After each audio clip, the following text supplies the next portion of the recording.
So again, my talk is called Race Matters, Examining Our Use of Race in Academic Medicine.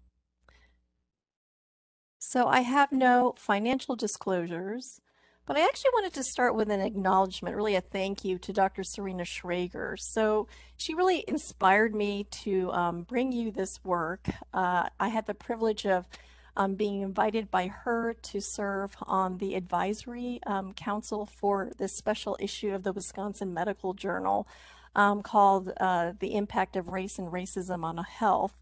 And in serving with this wonderful committee, when we got all of these articles to review, we were all struck by how all of the articles were about people of color and no one was addressing whiteness, actually. And so, Dr. Schrager, I think quite appropriately said, well, you all should write a commentary about this. And we all then stepped back a few paces and really felt that none of us were experts in this area and couldn't do this justice in just a few weeks' notice. So did not provide that commentary, but I was really moved by this challenge from Dr. Schrager. And so I have spent the past year reading and learning about this. Serena will be happy to know that I actually have a manuscript in review right now on this.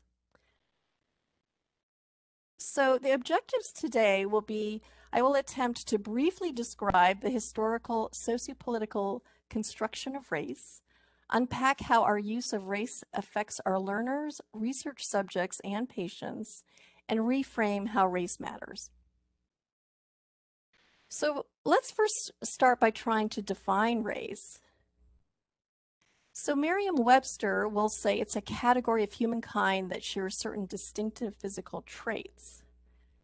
And then if we use the US Census Bureau, we're using self-identified race collected in adherence to the 1997 Office of Management and Budget Standards on Race and Ethnicity. So these are the boxes we're oftentimes confronted with.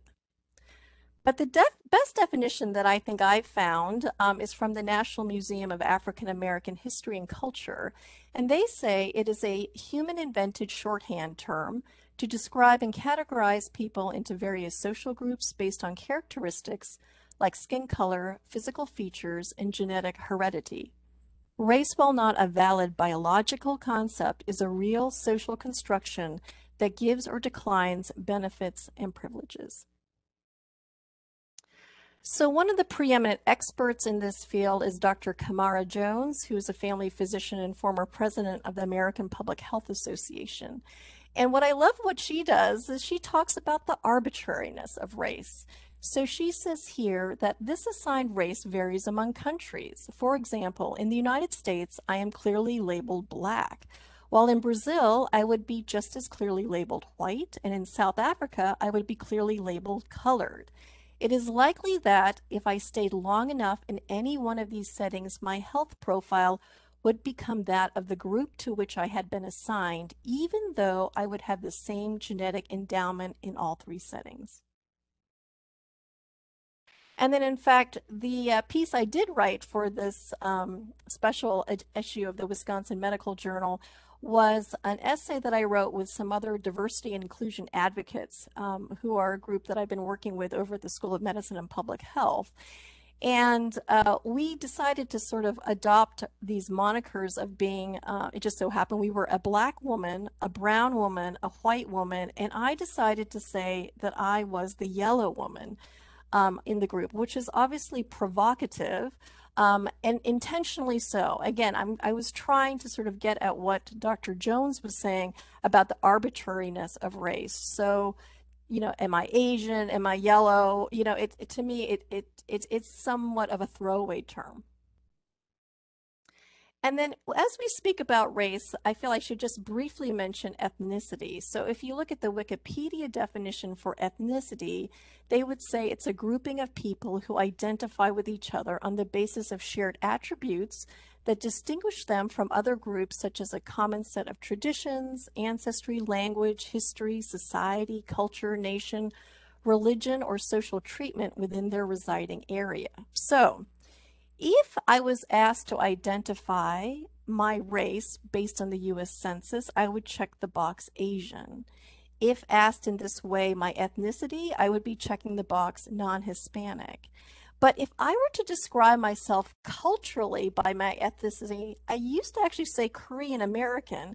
But then when my husband challenged me to really look at the definition of ethnicity, having grown up in rural America where there were no other people of color, let alone other Asian Americans, let alone other Korean Americans, I realized what I really have in terms of cultural ethnicity, um, most uh, commonality with are other second generation Americans, right? So my parents were immigrants. I was born in the United States. My first language, for example, is not the same as my parents. And I feel, again, more affinity by just saying culturally, I'm a second generation American. Now, my genetic ancestry, I would say, is Korean. And so if you ask me to self-identify, you know, with more qualitative data, it might be more, shall I say, correct to say I'm a second generation US American woman of Korean ancestry. And then this whole idea of language, I realize, is a very hot topic these days. And I know there's some eye rolling about language. And this was a very interesting article that was in the New York Times just a few weeks ago about the big debate over language in this space as we try to move into more um, uh, elevation of diversity, equity, inclusion issues, and even anti-racism issues. But I did want to give you this quote from Rashad Robinson, who's the president of Color of Change, and he says very poignantly, when you've been on the margin, being able to claim a language and a narrative and a set of words to express yourself is incredibly important. So I am not here to be policing people's language, but I do want you to know it means a lot for us to continue to try to learn and grow in this space, even though we are going to be making mistakes. But it means a lot, particularly for those who've been marginalized, even around basic things like language for centuries. And without question, even though I am talking about the arbitrariness of race and racial descriptions, race clearly matters. And we need only think about what happened on Memorial Day of 2020, when, of course, George Floyd would lose his life that evening. And in fact, notably, it was on the day of Memorial Day of that year that we would learn about what happened in Central Park to Christian Cooper. And this is when, as you may recollect, he was just trying to get Amy to leash her dog, and she ends up calling the police, saying that there's a black man, threatening me. So that could have also had potentially lethal complications, as we know. And then, of course, over the past 18 months, we're dealing with increasing hate crimes against Asian Americans. So there's no question that race does matter. So let me attempt a historical framing. And I want to start by saying that I trained as a molecular biologist. So I have no formal training in critical race theory. And I say this in part because I want you to know we all can learn in this space. So this is the kind of reading I've been doing over the past year. So the preeminent scholar about whiteness is probably Nell Irvin Painter, who wrote The History of White People. Another wonderful book that was published last year is Caste: The Origins of Our Discontent by Isabel Wilkerson. And then another place where I've done so much learning is from the Black History course that I took with several members of our department this past winter. And just so you all know, we have been continuing to offer this course from the Nehemiah Center. We did it again this past fall, and we're offering some slots for the winter of 2022. And so you all can sign up to take that class, and our department is paying for that for another 20 people from our department. But again, I can't tell you how much I learned from that class as well. So let me start with this. The term white people seems to have first been documented as used in 1613 by Jacobean playwright Thomas Middleton. But notably, it is by the mid-1600s in the American colonies that the word white became associated with race and racial hierarchy and was used as a political tool to enslave African-descended people for generations. And this is a really important quote from David Rodinger, who is a historian. And he reminds us of the following: the world got along without race for the overwhelming majority of its history. The U.S. has never been without it. And so let's briefly talk about how we have been criminalizing race for economic gain and power for centuries. And so, just to go back in history, in 1619, Virginia first purchases enslaved people. And at that time, it was both black and white people, and they worked alongside each other. In fact, they revolted together, and this went on for about 50 years. And at that time, enslaved people were treated more like indentured servants. So oftentimes they would pay their debt and then be freed. But with economic expansion of slavery from 1630 to 1775, race begins to replace class through legislative acts, and blacks start to become criminalized. And here are some examples. So by 1670, blacks and Native Americans were forbidden from themselves holding enslaved people. By 1680, violence against blacks was deemed permissible if they were to strike a white person. And by 1703, blacks could not walk without certificates after 9 p.m. And it's important to note that this was the Rhode Island General Assembly. So this was happening as much in the North as it was in the South. And so if you do the math, and so know that the last enslaved black person was emancipated in 1865, which therefore means there has been, by this point, 250 years of legislation and acculturation of racism. That translates to over 12 generations of people. So this is not including what happens post Reconstruction and Jim Crow laws and all of that. But by 1865, we have 12 plus generations of people who've been experiencing racism and violence against people of color. So let's turn now to focusing specifically about how medicine is implicated in this history of exploitation and violence toward Black Americans. So the preeminent historian to read in this case would be Harriet Washington, and she writes this amazing book called Medical Apartheid. And so scientific racism began at the founding of our country. And so we have been seeking a biologic construct from race from the birth of our nation. So Thomas Jefferson actually talks about the distinctions that nature has made as an obstacle to the emancipation of Black people. Francis Galton, who is one of the founding fathers of biostatistics, coins the term eugenics in 1883. So this is the study of agencies under social control that may improve or impair the racial qualities of future generations, whether physically or mentally. So now we're starting to create a pseudoscience that promotes selective procreation or breeding.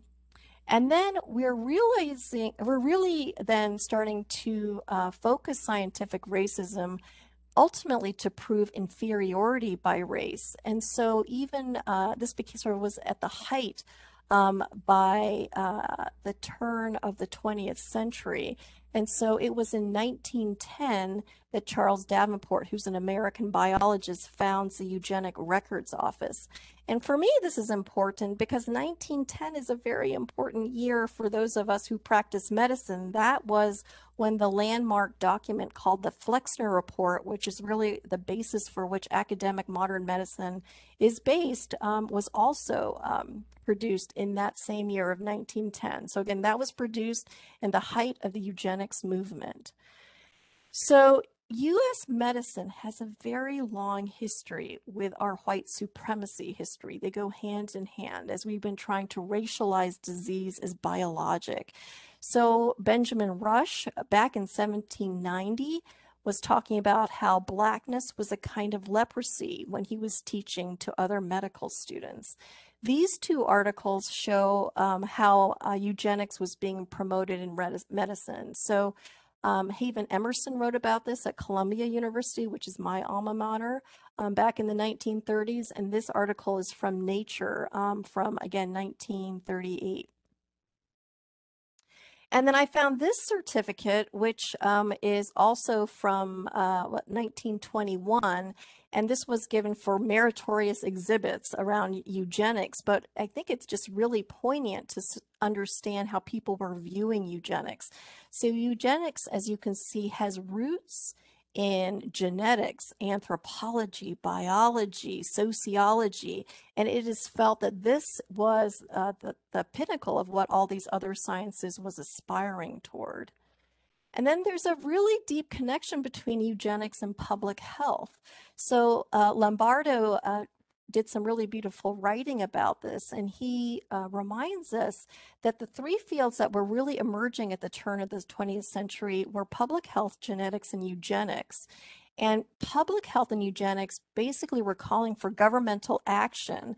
And as they were focusing on re-engineering both the physical world and social relations within it, they would incorporate genetic thinking as one means of accomplishing the progress their proponents hope would characterize a modern world.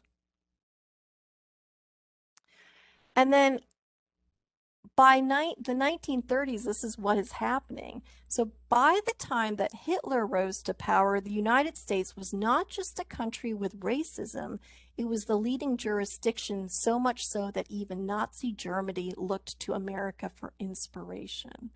So again, the United States had not only codified racism with its laws, such as, we are learning about redlining, for example, but we even, uphold racism scientifically in the United States. So Nazi Germany is looking at the United States for this. So what is the legacy of race as a biologic construct today? So there was an amazing conference that was being held at UCSF this past spring. And so I actually spent hours reviewing the recordings, and it was just an amazing conference.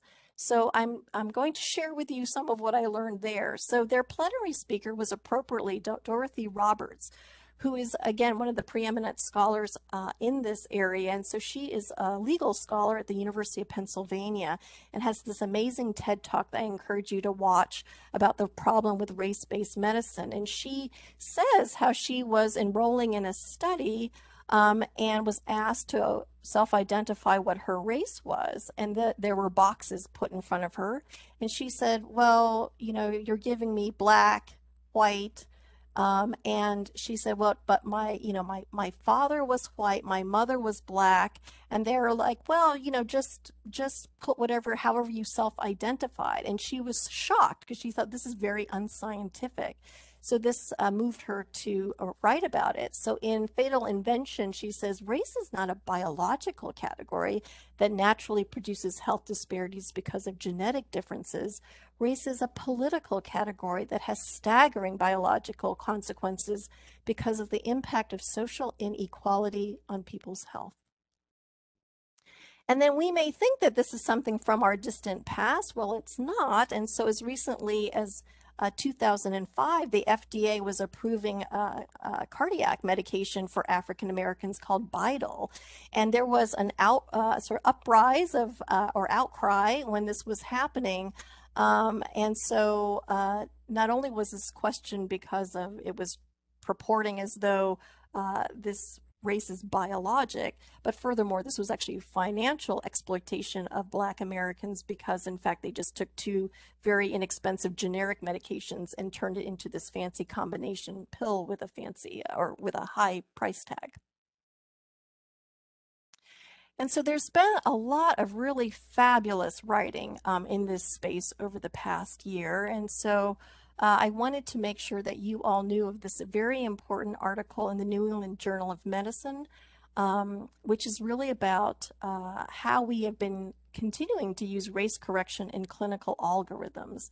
So some of you were probably using this this morning if you were in patient care this morning. So for example, many of us find we're pulling up Health Decision and making decisions around how to treat our patients regarding application of statins, right? So we certainly see this in cardiology. If you're paying attention, you'll see that they are asking you to identify your patient's race. Pulmonary has been another hot topic. Again, pulmonary function tests pull in people's race, and they do race correction there. This is actually not that easy to remove because it's actually the way spirometers continue to be built to this day. So they cannot give you results without us putting in the race of the patient. And so this is a very hot topic in pulmonary circles today and is being discussed at their national conferences. I did want to talk about nephrology or the kidneys for a moment. So many of us have also been reading about estimated glomerular filtration rates and race-based corrections here, which has been very controversial. And this is a really lovely example of what each of you could possibly do. It was actually Jen Lochner, who I think maybe back in 2017, 2018, contacted me, and she had read an article in the New England Journal of Medicine about this. And she said, why are we using, you know, race correction for in UW Health? And I said, well, you know, this is what's always been done. But, you know, with the prompting, we went and reached out to Shiva, who had, I think, recently become our vice president of diversity, equity, inclusion at UW Health. And then we got the CCKM, the Center for Clinical Knowledge and Management, to review this. And UW Health stopped using GFR race correction in May of 2019. So things can change, but you know, it takes a village. And then again, for those of you who are providing obstetrical care, vaginal birth after cesarean section risk calculators also pull in race. And so as you read this article, you'll see that not only do they talk about how we use race, but then you get to that last column of the equity concern. So for example, in this case, you will see that if you apply race, then what it will show is that Black women will have less likelihood of having success with trials of labor, and so may be less likely to be offered trials of labor after cesarean delivery. Does that make really sense? Because race is not a biologic construct. Similarly, when you apply the estimated glomerular filtration rate correction, you are less likely to offer transplants to African Americans if you use that correction. So it really does affect outcomes, and you can see how this is going to exacerbate disparities. So we are living in a very exciting time, however, where we're trying to move toward precision medicine. So as many of you know, the School of Medicine and Public Health is very much promoting the All of Us project from the NIH. And again, people are excited about pharmacogenetics and designer drugs, right? Can we move it all to an individualized level? So as we try to do research in this, it's extremely important that we understand that race may be correlated to genetic ancestry, but they are not the same thing. So again, race and ethnicity are social constructs that seek to simplify the complex relationships among all humans on the basis of phenotypic physical characteristics and cultural heritage, respectively. In contrast, genetic ancestry is a measure of similarity among individuals based on their genetic variance and is most closely related to the geographic origins of the individual's ancestors. And so just a reminder, we all come from Africa, and over the past 40,000 years, we have migrated across the globe as a human species. So notably, people from Africa have the greatest genomic variation. But as the world has been shrinking, we are an increasingly racially admixed population, particularly in the Americas. And so it's incredibly important to remember that human beings share 99.9% of their genome, and the 0.1% of genetic variation cannot be grouped by race. And there's this wonderful study that I'm going to share with you by Dr. Sunjung Kim, who is a Korean scientist and was the first Korean to have his genome mapped. And he decided that he would compare his genome to that of James Watson and Craig Ventnor, who are both famous American scientists of European ancestry. And he found that he had more in common with each of them than they had with each other. This was a particularly startling article for me to read because actually Dr. Sunjin Kim used to be my boss when I used to work at the National Cancer Institute. So again, race may be correlated to genetic ancestry, but they are not the same. And so, one of the conclusions of this conference I attended at UCSF was the following.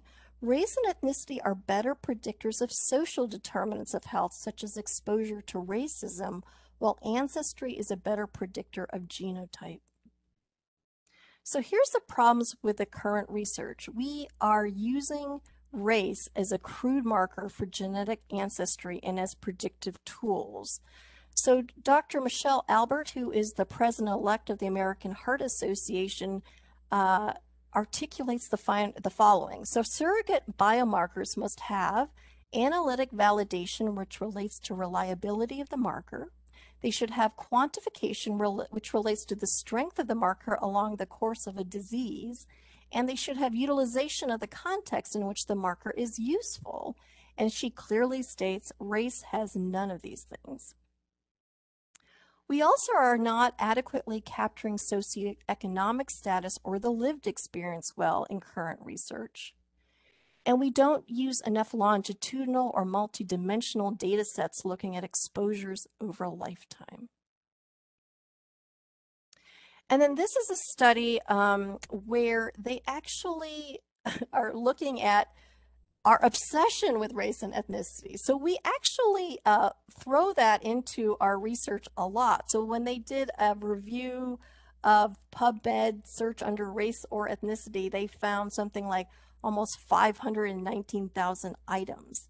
But when they did a random sampling of 1,000 Cochrane systematic reviews, they found that only 14 of them had proposed to perform race or ethnicity-based subgroup analyses for treatment effects, and only one of those 14 was completed, and that yielded non-informative results. So Ioannidis says in this great article from JAMA, if for no other reason than the further exposition of health inequities and systemic racism, the use of race should now persist in medical research, but the imperfectness of race as a tool is problematic.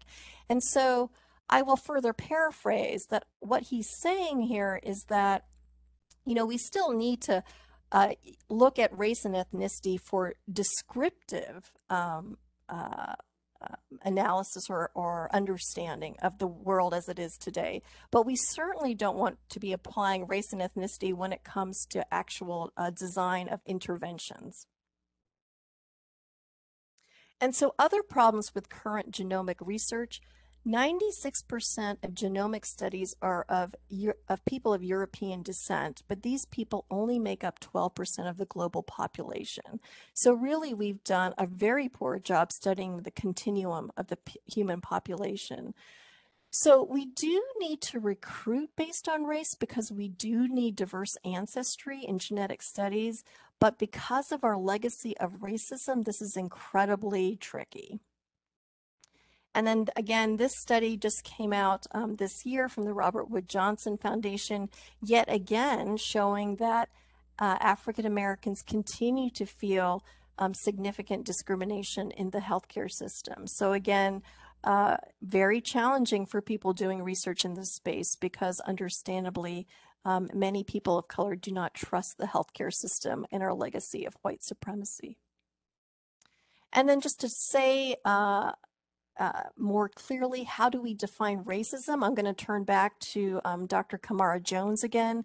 She defines it as a system of structuring opportunity and assigning value based on the social interpretation of how one looks or race that unfairly disadvantages some individuals and communities, unfairly advantages other individuals and communities, and undermines realization of the full potential of our whole society through the waste of human resources. Clearly, race matters. So how should we use and talk about race in clinical practice, in teaching, and in our research? So let's start by how should we be talking about patients with regards to race? So I think one thing is to do kind of what we're doing right now. So I think it's important to first acknowledge that medicine in the United States is tied to our nation's white supremacist past that today still affects how medicine is taught, studied, and practiced. And then it is important to note that to say, well, I'm just going to be colorblind, that means that we're generally centering on white people. We also need to just be have our eyes fully open that BIPOC people or Black, Indigenous people of color are mistrustful of the healthcare system. And it's very important that we tell patients what we know and what we don't know. So this gets to shared decision making. So when I, for example, am pulling up health decision and putting in, people's blood pressures and their lipids and their race, I actually talk to them about that. And I will tell them, so this is what happens when I apply that you are Black, and this is what happens when if I were to make you white, and we actually talk about that, and I will say to them, I think what we're showing here is that if you self-identify as Black, we are actually showing the measure of how racism affects your health, and so I try to say it's not because race is a biologic construct, and then we go on to do shared decision making from there. And then, of course, we should all be trying to confront structural racism, right? And be brave people like Jen Lochner. And then, of course, collaborate with communities and elevate community voice. So how should we be teaching our learners about race? So here's another really important article called Misrepresenting Race, the Role of Medical Schools in Propagating Physician Bias. So they talk about the following problems that many of us, and I'm sure myself included, continue to propagate when we're teaching in this space. So unfortunately, we still sometimes are not really using the precise language correctly, as I mentioned earlier. So for example, a lot of people still use the word Caucasian, really, and really it would be more correct to use, white people instead. We talk about prevalence a lot without context, and I'll give you examples of that and how that can sort of have people start thinking if you don't describe the context, people are going to think that this is of a biologic etiology. We use race-based diagnostic bias. So for example, we may be teaching about sickle cell disease and making it seem that it is because someone is Black is why they're, what we should be looking for. Black people are the ones who have sickle cell disease, rather than talking about it as a, autosomal dominant gene, or an autosomal recessive gene related to malaria protection, right? And then we tend to pathologize race. And then, of course, we did talk about race-based clinical guidelines. So the recommendations would be to try to standardize language used to describe race and ethnicity, and I'll give you further discussion about that. We should be appropriately contextualizing racial and ethnic differences in disease burden. We certainly should be generating and imparting evidence-based medical knowledge when it comes to race. And so I'm going to give you some examples about this. So again, if we teach only about racial disparities, we are going to potentially have clinical learners believe that we are implying a biologic etiology. So here's an example I'm going to show you. This is actually a slide that I do use with our residents, and it shows how in the state of Wisconsin, we have the worst infant mortality disparity rates between Blacks and whites in the United States of America. So I could, just show this slide and state that, but I actually teach that alongside this, which shows contextually other studies showing the cumulative life course effects of the social constructs of race, or frankly, it's really the effects of racism upon people's health in this space of infant mortality rates. And there's this great article or great video from Unnatural Causes about the Kim Anderson story, which is a really great way to teach this. This is another slide that I use. I teach the chronic asthma management lecture. And so this is looking at asthma prevalence in our state of Wisconsin, disaggregated by race. But instead of just showing this, we also talk about how social determinants of health are driving outcomes in the city of Seattle, and it's really housing code violation density that is associated with emergency department and hospitalization rates for children with asthma. We could talk about, for example, age-adjusted death rates for heart disease by race and by race. But again, instead of only showing this slide, we could further contextualize by showing that everyday discrimination actually elevates these risk factors, for example, around blood pressure or C-reactive protein. And then, of course, we're all looking at lots of data around racial and ethnic disparities around COVID infection rates and hospitalizations and death. But again, instead of just showing that, you could show this amazing heat map, which is looking at the ratio of age-adjusted mortality rates between blacks and whites, but superimposed on the state structural racism index. And this is fascinating. If you look carefully, you can see that, again, the state of Wisconsin has some of the worst findings around structural racism in the United States of America, where these factors are measured. So what about race and research? So we should, yet, as I mentioned earlier, be aware of the difference between race and genetic ancestry. Really, this is a wonderful opportunity to be collaborating with social scientists who perhaps understand the complexity of race and structural racism better than many of us who are in clinical medicine. And it's very important that we be clear about the purpose of the study and the meaning of the proposed variables that we're using. So because race is a socially constructed category, understand why we are using race. So maybe, what you're really saying is you're studying racism. And then going back to that article by Ioannidis, he and his team would say the following. Before just yet again putting in race and ethnicity, we should be doing a systematic review to make sure that this work hasn't been done in the past. Are we really creating a novel hypothesis? If it is appropriate to be using race as a measurement, do considering collateral, explanatory, biological, or sociological variables. When we're doing comparative analyses, it's very important that we don't use white as the norm or the reference standard, which is oftentimes the case. And then we should also be careful about considering the potency of any race-related research and gauge a holistic portfolio of clinical and social consequences. Sometimes the research we're doing as we put in race and ethnicity may be misinterpreted or misused by other people. So again, they want us to really be thinking about the implications of adding race and ethnicity into your research studies.